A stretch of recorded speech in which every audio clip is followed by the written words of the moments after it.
secret. The old lighthouse stood at the edge of the world, its light sweeping across the restless sea. For 40 years, Elias had tended to it alone, keeping the beacon burning through storms and still nights alike.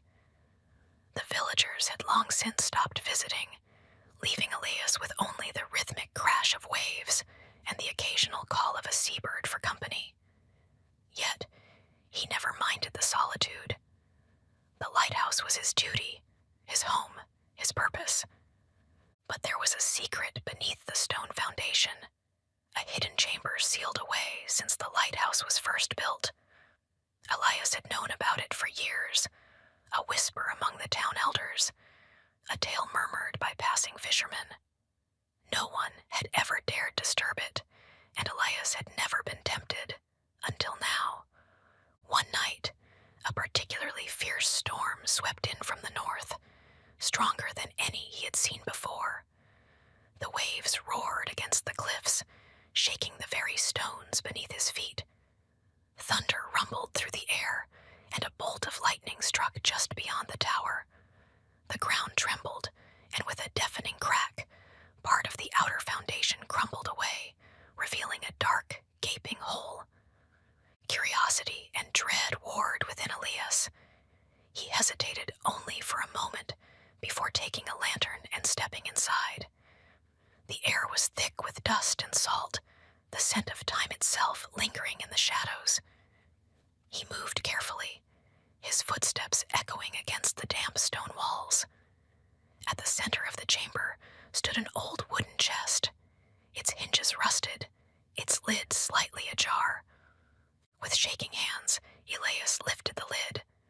Inside, nestled among yellowed papers and trinkets, was a single envelope, sealed with wax, his name scrawled across the front. The ink had faded, but the writing was unmistakable.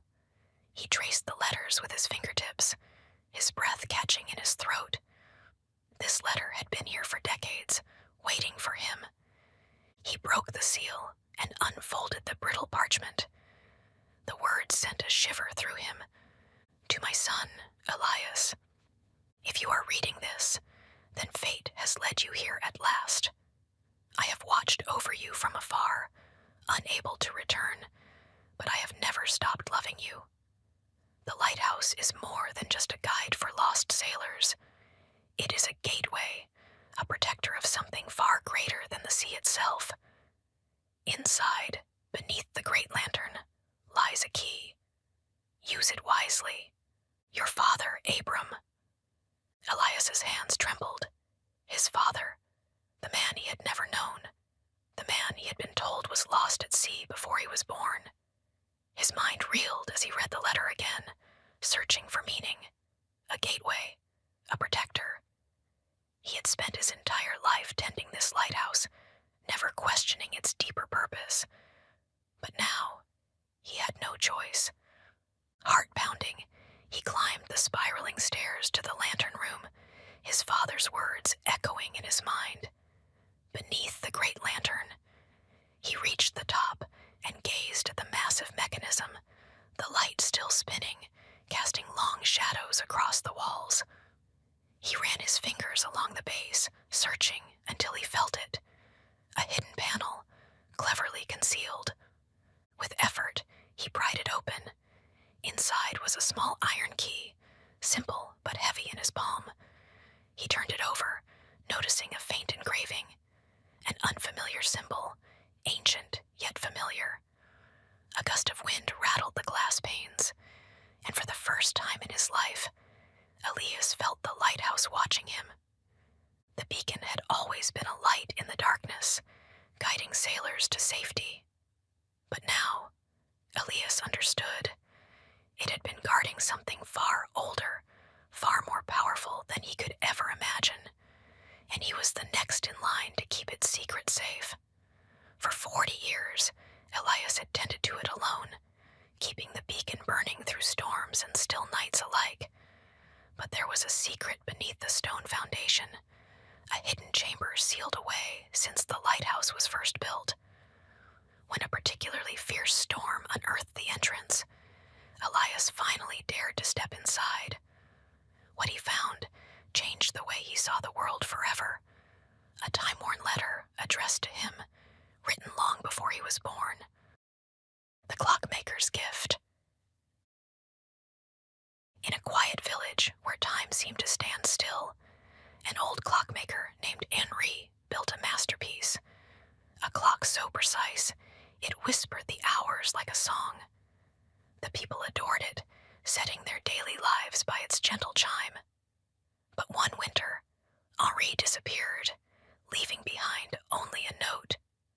To those who hear the final chime, your heart's truest wish shall be granted. As the townsfolk puzzled over his words, a young girl named Celeste stayed awake each night, listening, waiting for the hour when the final chime would sound. Celeste had always been a dreamer, her mind filled with stories of magic and wonder. She often visited Henri's shop, marveling at the delicate gears and ticking hands of the many clocks that filled the small space. The villagers spoke of Henri's wisdom, of how he could mend even the most broken of timepieces with ease. But now, with his absence, the shop stood empty, its clocks frozen at different hours, as if time itself had fractured. One night, Celeste crept through the quiet streets, the winter wind nipping at her cheeks. She stood before the grand clock tower in the village square, staring up at the intricate face of Henri's final masterpiece. Midnight was approaching. She held her breath as the minute hand inched forward. Then, as the 12th chime rang out, something remarkable happened. The air shimmered around her, and she felt a strange warmth wrap around her heart. The world seemed to slow, and for the briefest of moments, she saw Henri standing beside her, his eyes twinkling. "Time is not always measured in minutes," he said softly. "Sometimes it is measured in moments." With those words, he faded, and Celeste found herself standing alone once more. But she no longer felt afraid. She understood now. The true gift of the clockmaker was not in the chimes or the hands of the clock, but in the moments people cherished, the memories they carried forward. From that day on, Celeste took it upon herself to keep the spirit of the clockmaker alive. She repaired the old clocks, ensuring their melodies never faded, and reminded the villagers that time was a gift to be treasured, not simply counted. The Willow and the Wind. At the edge of a vast meadow, where golden grass swayed like an endless ocean, stood an ancient willow tree. Its roots ran deep, entwined with the earth's secrets, and its branches stretched wide, draped in cascading tendrils of green and silver. The willow had seen centuries pass, warm summers, frozen winters, and the quiet hum of time flowing through its leaves. It was no ordinary tree. Though it could not walk or speak in a human tongue, it listened. The wind, a restless traveler, often carried whispers from distant lands. It spoke of towering mountains, rolling rivers, and the laughter of people the willow would never see. The tree never responded aloud, but it swayed in silent understanding, a quiet guardian at the meadow's edge. One autumn night, as the air grew crisp and the first orange leaves tumbled to the ground, the wind brought a different kind of whisper. It was not a song or a tale of faraway places. It was a plea, a trembling, desperate voice, carried on the air like a lost echo. "Help me, please. Is anyone there?" The willow's branches quivered. This was not the murmuring of the wind through the reeds, or the usual soft rustling of the grass. It was a voice, faint but clear. The tree listened intently, and soon the wind unraveled the story. A traveler, weary and alone, had lost their way in the dense woods beyond the meadow. The night had deepened, and with it came the creeping chill of autumn. The woods were dark, thick with tangled roots and unseen paths. The traveler had wandered too far, their lantern flickering as exhaustion and fear settled upon them. The willow longed to help, but it was bound to the earth, its roots locked in place.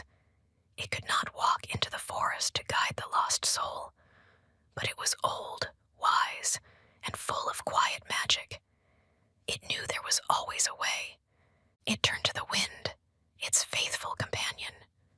"Take my leaves," the willow whispered in the language of the trees, a speech of creaking bark and rustling foliage.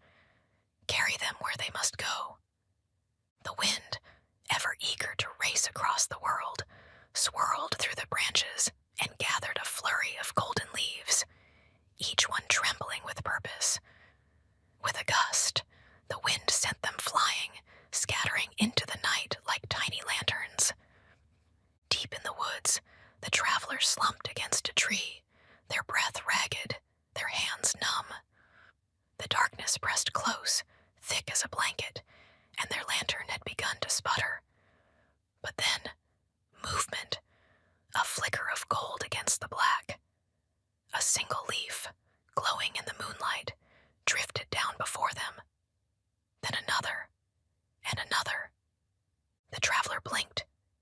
Leaves did not fall in such a way, not in a steady path, one after another, leading forward as if guided by an unseen hand. With a hesitant step, they followed. The path wound through the trees, past knotted roots and whispering shadows. The leaves danced ahead, stirring just enough to be seen before floating onward. The traveler followed, step by step, hope rising in their chest. At last, the trees thinned, and the meadow opened before them. The great willow stood in the moonlight, its branches swaying gently, its silver leaves glistening like a river of stars. The travelers stumbled forward, relief flooding them as the wind embraced them in a final gust.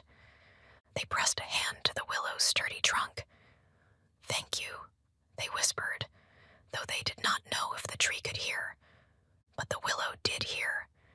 It felt the warmth of gratitude, the way the traveler lingered a moment longer before stepping away. It watched as they walked across the meadow, back toward the road where the world waited. As dawn painted the sky in soft hues of rose and gold, the willow stood tall, its branches lifting with the breeze. It had always listened to the wind's stories, but now, for the first time, it had been part of one. And as the seasons turned, it knew that no matter how deeply its roots held it to the earth, it could still reach beyond them, finding ways to touch the world in ways that truly mattered.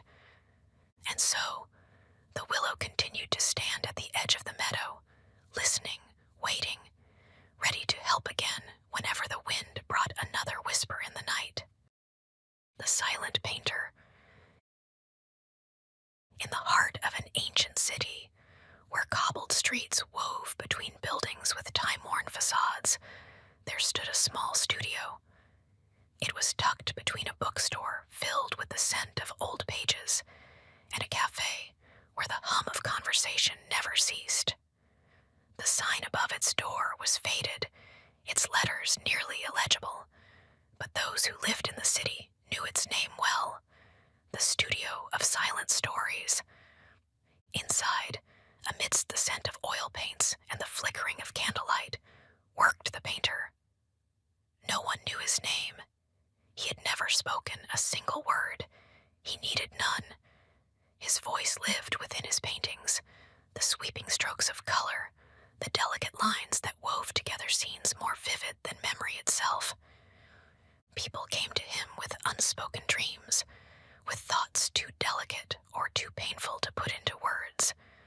The painter listened without ears, saw without asking, and on his canvas, he told the stories they had not yet found a way to tell themselves. One evening, as the last light of day stretched golden fingers across the city, a woman arrived at his door. She hesitated before entering, gripping a folded letter in her hands, worn at the edges, as though it had been read 100 times. The bell above the door chimed softly as she stepped inside. The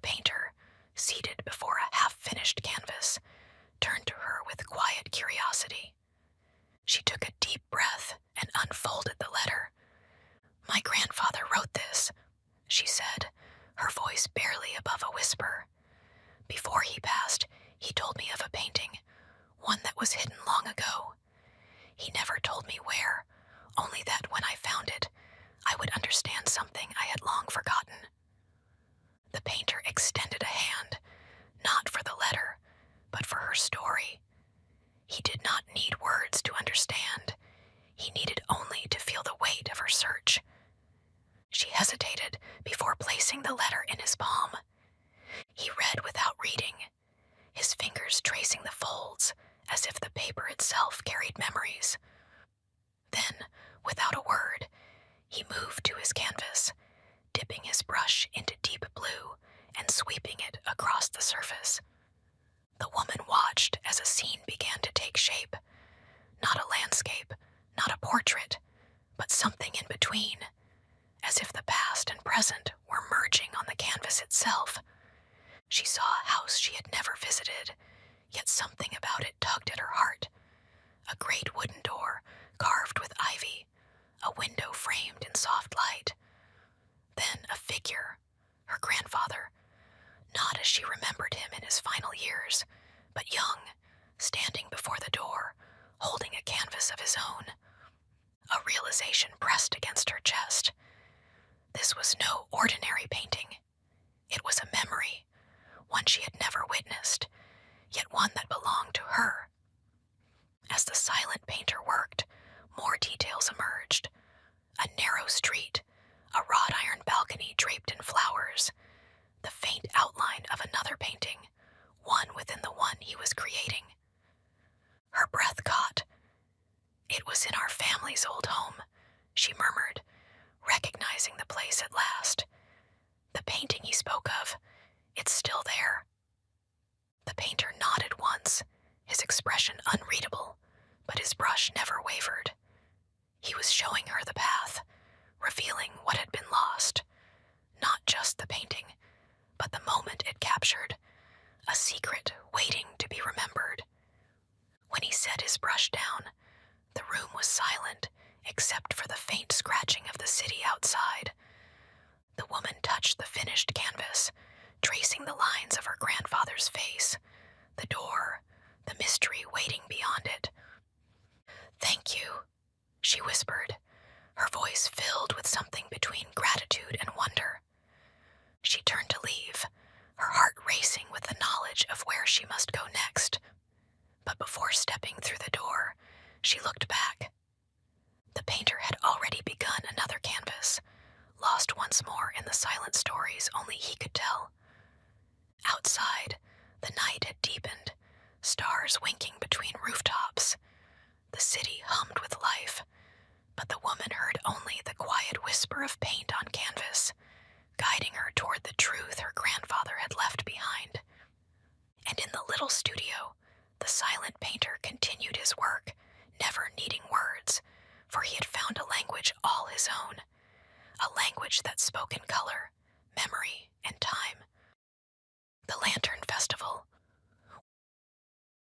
Once a year, in a quiet village nestled along the sea, the sky became a river of light. On the night of the Lantern Festival, families gathered along the cliffs, their hands cupping delicate paper lanterns, each one a vessel for a wish, a promise, or a memory. As the sun dipped below the horizon, the village came alive with the soft glow of candlelight, and soon the night would be filled with the drifting stars of every color.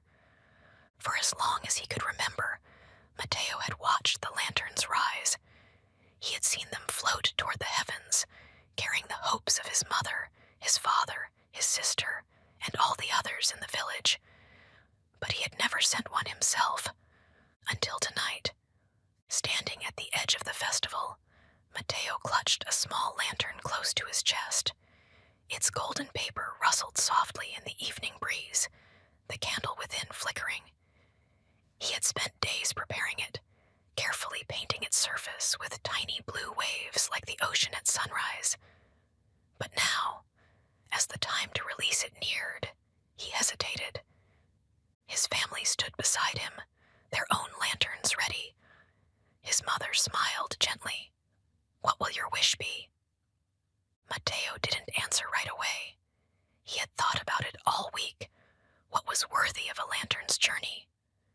Some wished for happiness, others for love or adventure, but Mateo's wish was something different.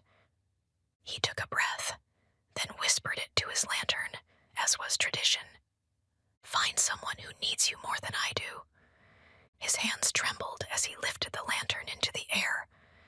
At first, it hovered just above his fingertips, swaying as if uncertain. Then, as a gust of wind swept through the village, it soared upward, higher, higher, until it joined the glowing procession of lanterns drifting toward the stars. Mateo watched as it rose, but then something unexpected happened. While the other lanterns floated gently inland, toward the rolling fields and quiet forests beyond the village, his was caught by a strong gust. It twisted sharply, veering away from the others, out to sea. A hush fell over the crowd, as a few others noticed. His sister squeezed his hand. "I've never seen a lantern go that way before." Neither had he. The wind carried it far beyond the cliffs, over the dark waves, and soon it was just a tiny golden dot in the endless night. Mateo's chest tightened. Had he sent his wish too far? The next morning, the festival's glow had faded, and life in the village returned to its usual rhythm. Mateo went about his chores, helping his father mend fishing nets near the shore. He tried not to think about the lantern, about how it had disappeared into the unknown. But then, a figure appeared on the beach. It was a woman, wrapped in a dark blue cloak, her hair streaked with silver. She held something in her hands, a lantern, Mateo's lantern. He stood frozen as she approached, his heart pounding. How had she found it? Where had it gone?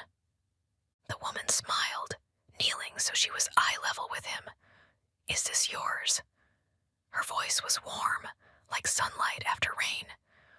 Mateo could only nod. She turned the lantern in her hands, tracing the painted waves with her fingers. "I found it early this morning, washed up on the shore of a small island beyond the cliffs. I thought it had been lost to the sea." Mateo swallowed. "I thought so too."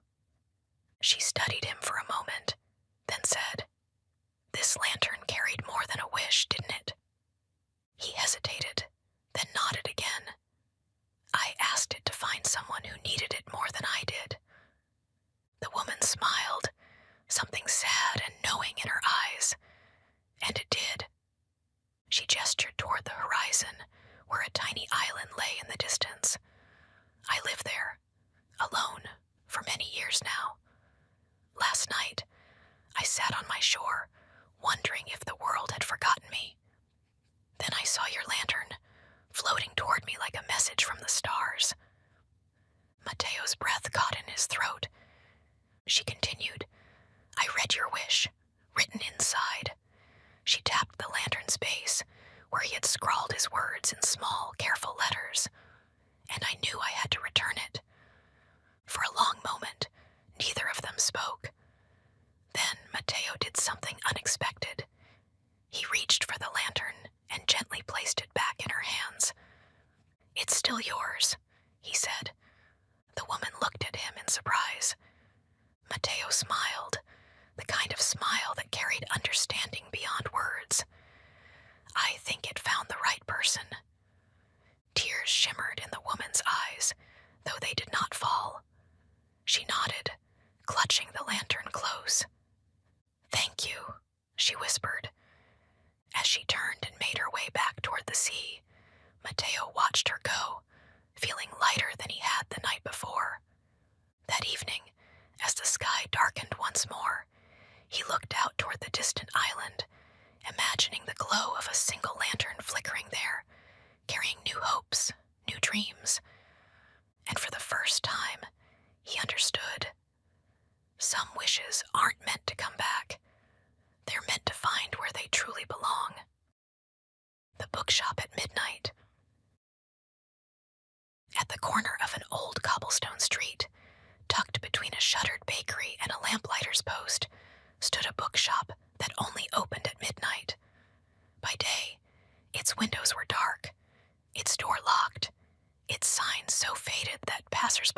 barely noticed it. But those who walked the streets after the world had gone to sleep sometimes saw a faint glow from within, a golden light spilling through the cracks, flickering like candle flames on worn pages. No one knew who owned the shop. There was no name above the door, no announcement of its hours. Yet those who entered, whether by curiosity or by fate, always left with a book they never knew they needed. One winter night, as frost painted the cobblestones and the city lay wrapped in slumber, a weary traveler found himself before the shop's wooden door. His boots were caked in the dust of long roads, his coat thin against the biting cold. He had spent years moving from town to town, searching for something he could never quite name. The shop's lanterns flickered, casting a warm glow onto the street. Though he had never seen this place before, he felt a strange pull toward it, as if the door had been waiting for him to arrive. With a hesitant breath, he stepped inside. The air was thick with the scent of parchment and ink, of stories long forgotten and waiting to be found. Shelves stretched endlessly, filled with books bound in worn leather, in silk, in materials he could not name. There was no dust, no disarray, only perfect rows, as if the books arranged themselves when no one was looking. A single candle burned at the front desk, though no shopkeeper sat behind it. The only sound was the distant flutter of pages turning, though no one else seemed to be there. The traveler wandered between the shelves, running his fingers over the spines. He did not know what he was looking for. Perhaps nothing. Perhaps everything. Then something caught his eye. A book sat alone on a small wooden table, its cover simple, its pages edged in gold. It was unremarkable except for one detail. His name was written on the front in elegant curling script. His breath hitched. Slowly, almost unwillingly, he reached for it. The leather felt warm beneath his fingertips, as if it had been waiting for his touch. He opened to the first page, and there, written in the same script, was his story. His childhood beneath the same cold stars, his first journey away from home, the roads he had walked, the faces he had met. The book knew him. It knew his joys, his losses, his endless search for something just out of reach. The candle flickered. He turned the pages, his heart pounding. Then he reached a chapter that had not yet happened. His fingers trembled as he read. The words painted a path he had never considered, a choice he had never known he would make. It was a road not yet traveled, leading to a place he had never dared to dream of, an ending unlike anything he had imagined. The traveler looked up, expecting to see someone watching him, some explanation for the impossibility of the book in his hands. But he was alone. The bookshop held its breath. He exhaled shakily and turned to the final page. There, in the same delicate script, was a single line. The story has always been yours to finish. For the first time in years, the traveler felt still. He closed the book, pressing it to his chest as if he could absorb the ink into his very skin. He did not fully understand what had just happened, but he knew one thing. He had not come here by accident.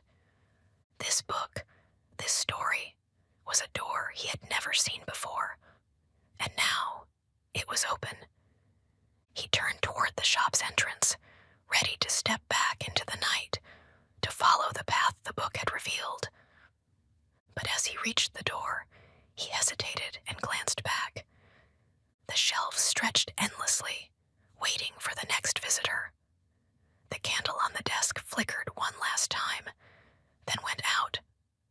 The bookshop had given him what he needed, and as the door clicked shut behind him, the golden glow from within faded, swallowed once more by the quiet midnight streets. The bookshop would open again, waiting for another soul in search of a story they never knew they needed. The dream collector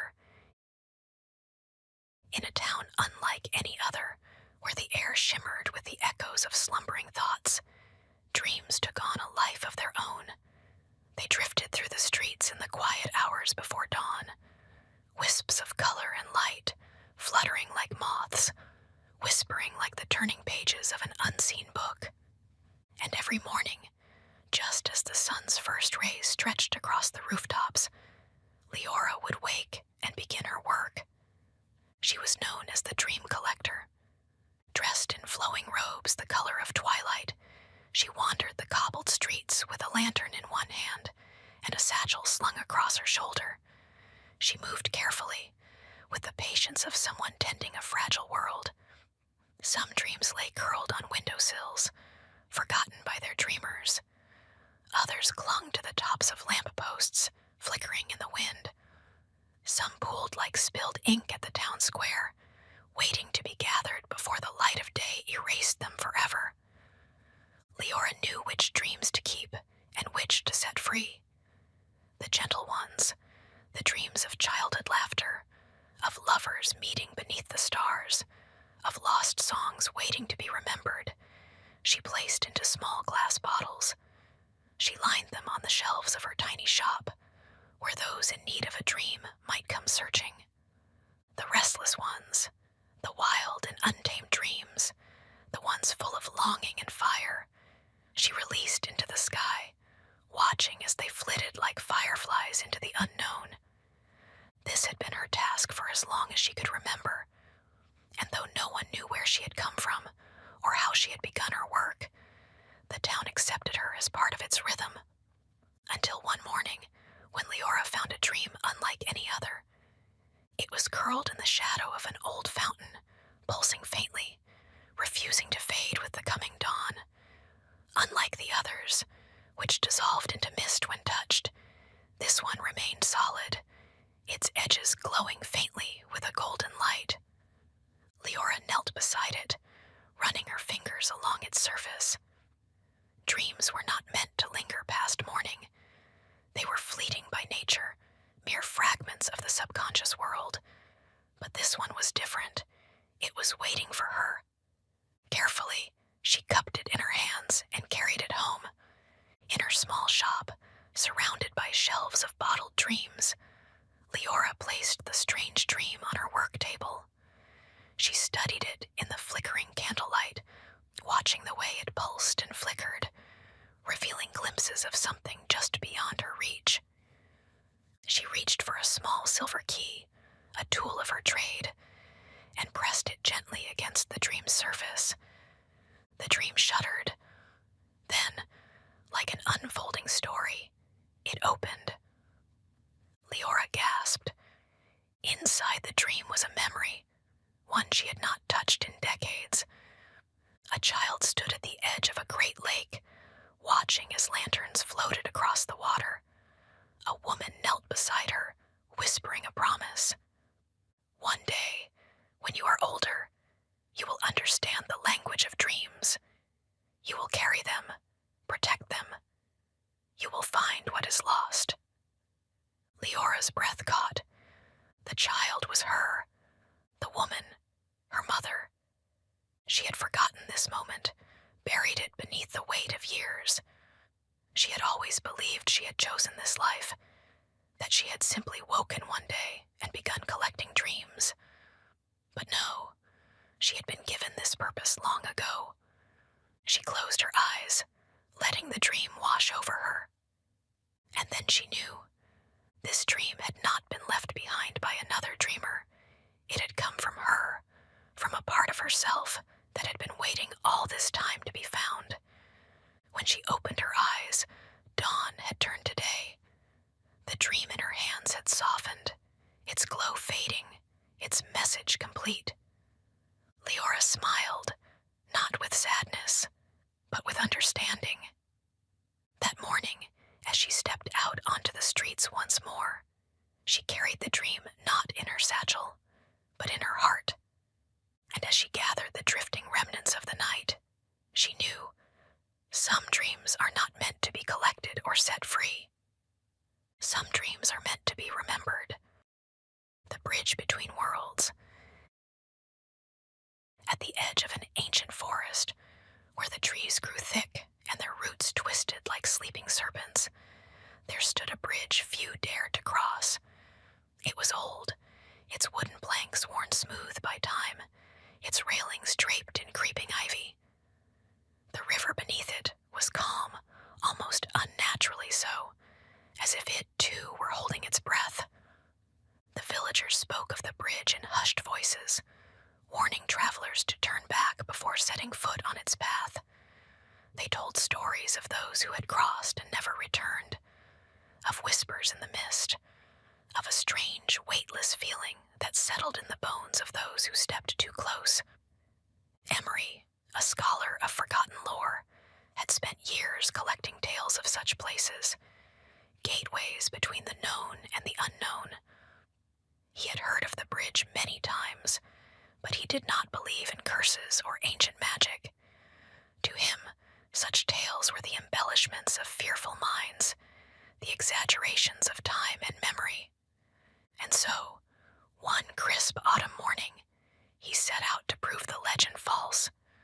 With nothing but a lantern and a leather-bound notebook, Emery stepped onto the bridge. At first, it felt no different from any other bridge. The wood creaked beneath his boots. The wind hummed through the trees. The mist rising from the river swirled around his ankles, thickening with each step. Then something changed. The air grew heavy, as if the world itself had taken a deep breath. The wind stilled. The trees beyond the bridge blurred at the edges, their shapes shifting like reflections on rippling water. Emery hesitated. He turned back toward the village, but the far end of the bridge was gone. His heart quickened. The planks beneath his feet seemed to stretch farther than before, the railings twisting like reaching hands. The sky above had deepened, the colors richer, almost too vivid to be real. He took another step, and then he was somewhere else. The other side of the bridge was not the forest he had expected. It was a world both familiar and foreign, where the trees stood taller than any he had ever seen, their leaves glowing faintly as if touched by an unseen light. The river no longer flowed. It was frozen in place, its surface smooth as glass, reflecting a sky filled with shifting constellations. Emery turned in a slow circle, his mind struggling to grasp what he was seeing. Time felt different here. He glanced at his hands and gasped. They were not as he remembered them. His skin was smoother, unmarked by the ink stains and calluses that had defined years of study. He lifted the lantern he had brought, but it was no longer the same. It flickered with a pale blue flame, weightless in his grasp. A voice drifted through the trees. "Do you remember?" Emery turned sharply. There was no one there. "Do you remember why you came?" The words sent a shiver down his spine. Of course he remembered. He had come to disprove the legend. He had come to show the villagers that the bridge was just a bridge. Hadn't he? Doubt seeped into his thoughts. He suddenly felt as if he had forgotten something important, something just beyond his reach. The landscape around him shifted subtly, as though the world itself was responding to his uncertainty. Shadows stretched where there had been none. The trees whispered in a language he did not understand. And then he saw it, a reflection in the frozen river. Not his own. A boy stood there, staring back at him from beneath the glass-like surface. A boy with familiar eyes, holding a lantern much like his own. The memory struck like a bolt of lightning. This was not the first time he had crossed the bridge. He had been here before. Long ago, when he was just a child, he had wandered too close to the bridge. He had heard the whispers, felt the pull of something beyond understanding. He had stepped onto the planks, felt the same weightlessness, the same shift in the air. And then, nothing. The memory had been buried, lost beneath years of study, dismissed as a childhood dream. But now, standing here once more, he knew the truth. The bridge had never been cursed. It had never stolen travelers away. It had only revealed what was already hidden within them. To cross back, to return to the world he had left behind, Emery realized he had to accept the truth he had long denied. He was not just a scholar seeking knowledge. He was a seeker of lost things, and he had lost a part of himself. He knelt by the frozen river, pressing a hand to the glassy surface. The boy's reflection did the same. "Are you ready?" the voice whispered one last time. Emery took a deep breath. Yes. The world rippled. The stars above bent and twisted. The trees swayed in a wind that did not blow. And then he was standing on the bridge again. The village lay ahead, bathed in the golden light of morning. The air smelled of earth and leaves, and the mist had vanished. The bridge beneath his feet was just wood and nails once more. But Emery was not the same.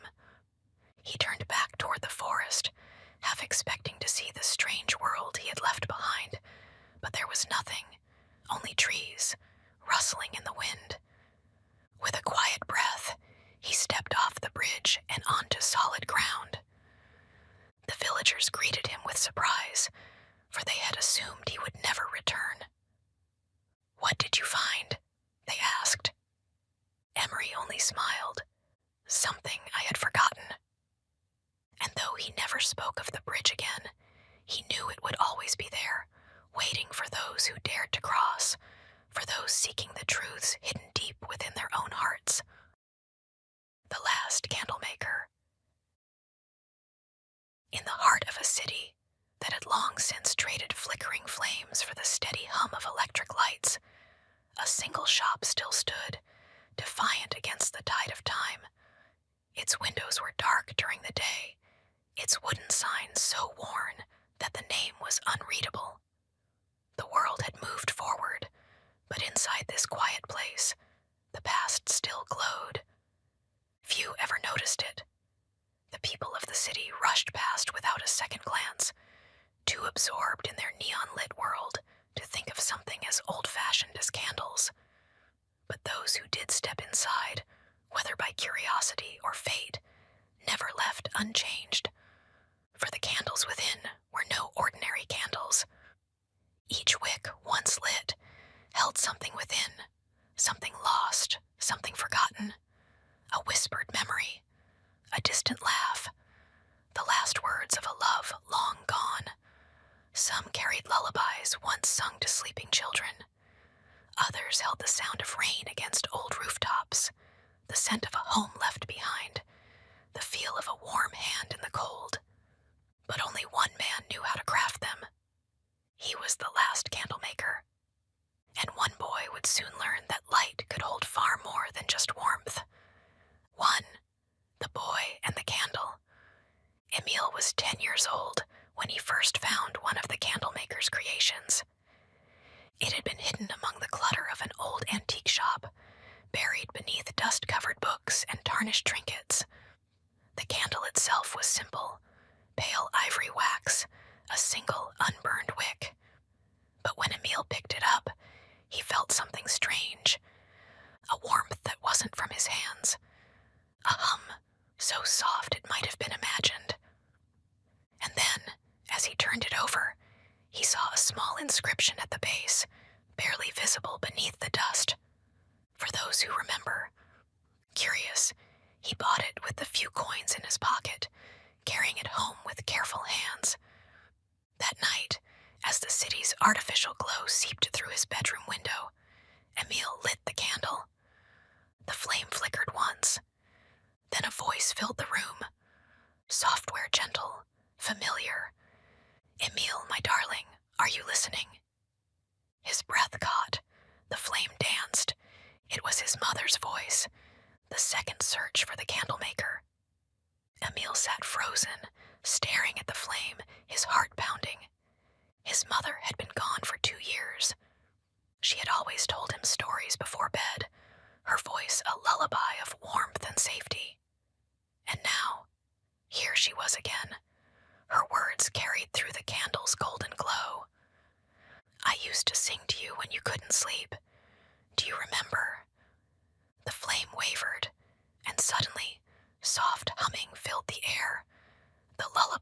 had sung to him every night when he was little. Tears blurred Emil's vision. "How?" he whispered. The candle did not answer. He let it burn until the song faded, until the wax pooled at its base and the flame dimmed. But the moment the room fell silent again, a new thought gripped him. Where had this candle come from? Who had placed his mother's voice inside? And were there more? The next morning, Emil set out to find the Last Candlemaker, the forgotten shop. Finding the candlemaker was not easy. Few had heard of him, and those who had spoke of him only in vague, uncertain terms. An old man, I think, but no one sees him much anymore. Candles, no one uses those these days. I remember my grandmother mentioning something about a shop, but that was years ago. The city had forgotten him, but Emil refused to give up. He searched the oldest streets, the ones where cobblestones still peeked through cracks in the pavement. He asked shopkeepers and street vendors, the ones who had been there the longest. Finally, after wandering through winding alleys and forgotten streets, he found it. The shop was small, its wooden door nearly hidden beneath ivy. No sign hung above it, and the windows were dark, but when Emil pressed his hand to the door, he felt the same warmth he had felt when he first picked up the candle. He knocked once, twice. The door creaked open on the third. Inside, the air smelled of wax and time. Shelves lined the walls, filled with candles of every shape and color. Some were tall and slender, others short and round. Some were deep crimson, others pale as moonlight. And each one hummed, softly, quietly, like a chorus of unspoken words waiting to be heard. At the back of the shop, a man stood behind a wooden workbench, his hands steady as he carved delicate patterns into a fresh block of wax. His hair was white as smoke, his face lined with years of patience. When he looked up, his eyes, deep and knowing, met Emil's. "You found one," the candlemaker said, his voice as warm as the flames he crafted. Emil swallowed. It spoke to me. The old man nodded, setting his carving knife aside. They always find the ones who need them most. The fourth, the secret of the candles. The candlemaker led Emil to a small table where a single candle burned in a glass holder. "These are not ordinary candles," he explained. "They hold the echoes of things lost, memories, voices, moments that might have faded otherwise." Emil's fingers curled around the candle in his pocket. "How?" The old man smiled, as if the answer were both simple and impossible. "Light remembers." He gestured to the walls, where hundreds of candles rested, each one waiting to be lit. Some hold the laughter of children, others the last words of lovers. Some carry stories told long ago, so they may never be forgotten. Emil stared in wonder. "Can anyone make them?" he asked. The candlemaker shook his head. "Not quite. It is a gift, not one of magic, but of listening. Most people forget how to hear the past, but some, like you, still know how to listen." Emil thought of his mother's voice in the flame, the way it had wrapped around him, comforting, familiar, real. He turned to the old man. "Teach me." V, the candlemaker's apprentice. And so, the Last Candlemaker was no longer the last. Emil became his apprentice, learning the delicate craft of pouring wax and weaving memory into flame. He listened to the voices that lingered in quiet corners of the world, capturing their echoes before they faded. The process was long, delicate. The candles had to be made with care. The wicks spun from threads soaked in moonlight.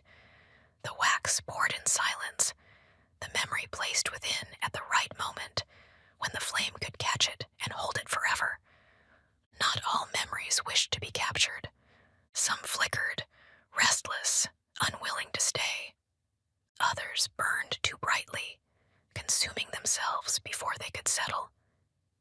Emil learned the patience of it, the respect, and in time, he created his first candle. A small one, simple, unassuming. When he lit it, a voice rose from the flame. "You're doing well, my son." His father's voice, a man he had barely remembered, lost when Emil was too young to understand grief. Tears filled his eyes. The candlemaker placed a hand on his shoulder. "This is why we do it." 6. The light that never fades. Years passed. The city around them continued to glow with artificial light, but the little candle shop remained. Not many noticed it, but those who needed it, truly needed it, always found their way inside. A woman searching for the laughter of her child, gone too soon. A soldier longing for the voice of the friend he had lost.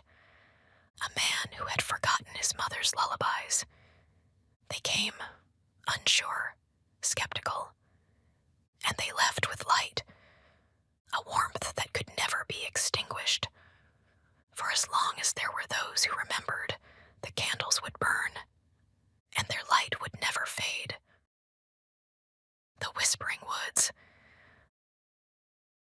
The sun was setting, casting long golden beams of light through the trees as the traveler made their way down a narrow, winding path. The journey had been long, stretching from the rolling hills beyond the valley to the dense edge of the forest that now loomed before them.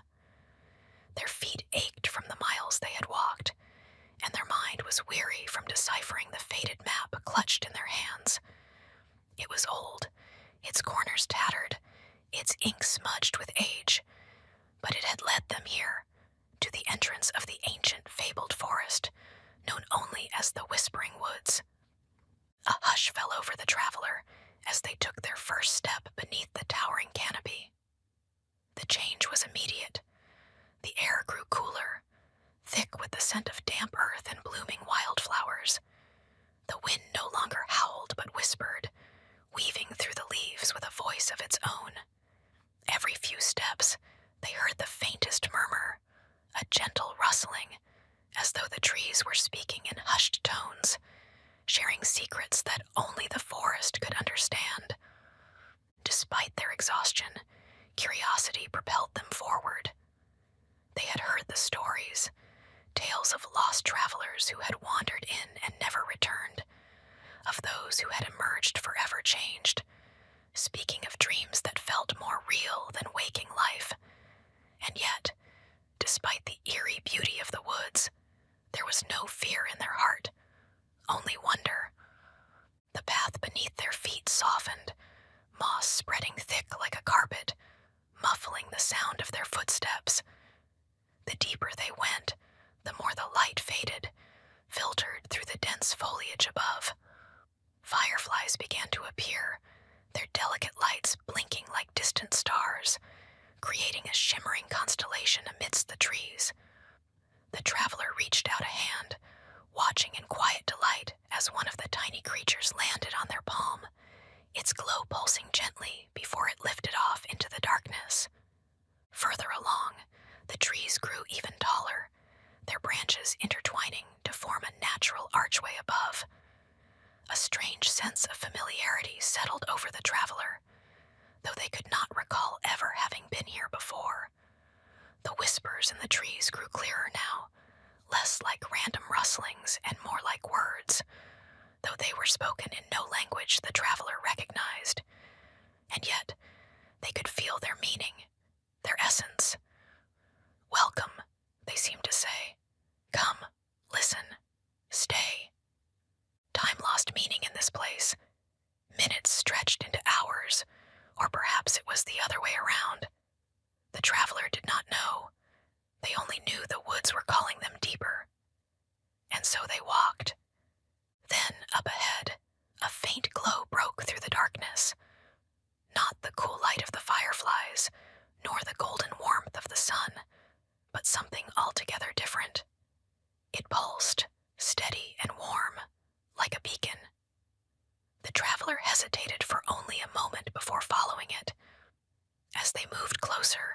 The whispers grew louder, as though the trees themselves were guiding them towards something important. The path led them into a clearing bathed in silver light. In the very center stood a small cabin, its windows glowing with warmth. Smoke curled lazily from the chimney, carrying with it the scent of pine and burning wood. Everything about it felt inviting, like a memory from long ago, just barely out of reach.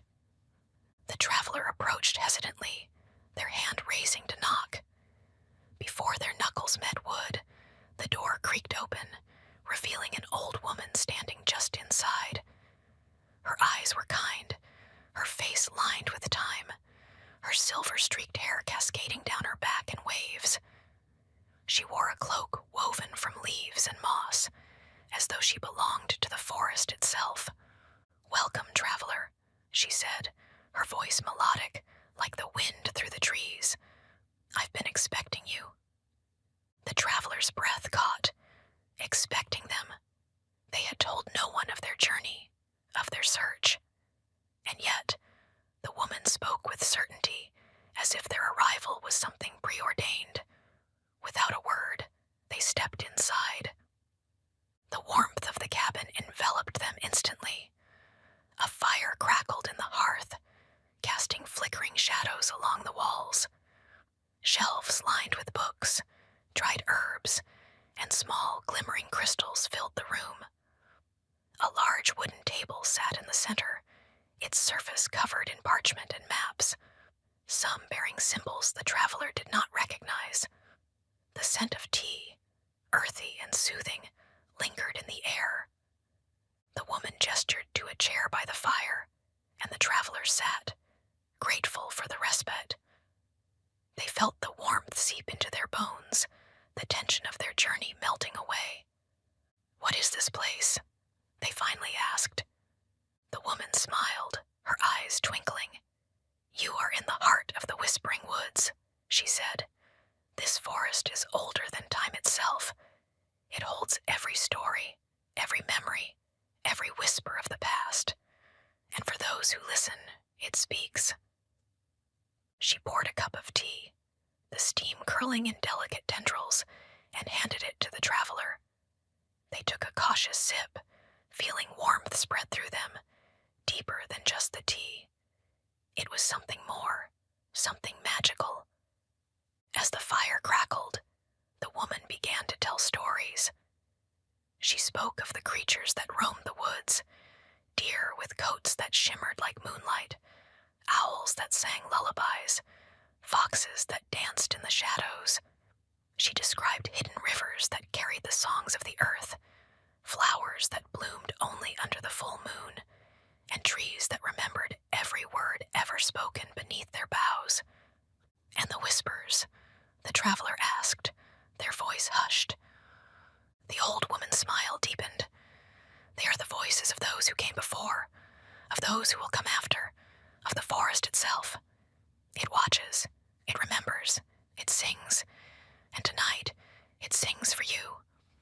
A strange drowsiness settled over the traveler, though it was not unpleasant. They leaned back in their chair, their eyes growing heavy. The woman's voice was like a lullaby, wrapping them in warmth and comfort. Outside, the whispers of the trees continued, their melody blending with the fire's gentle crackle and the distant hoot of an owl. "Rest now," the woman said softly. "The forest will watch over you." The traveler let their eyes close, their breathing slowing. The whispers of the woods wove through their dreams, soft and endless,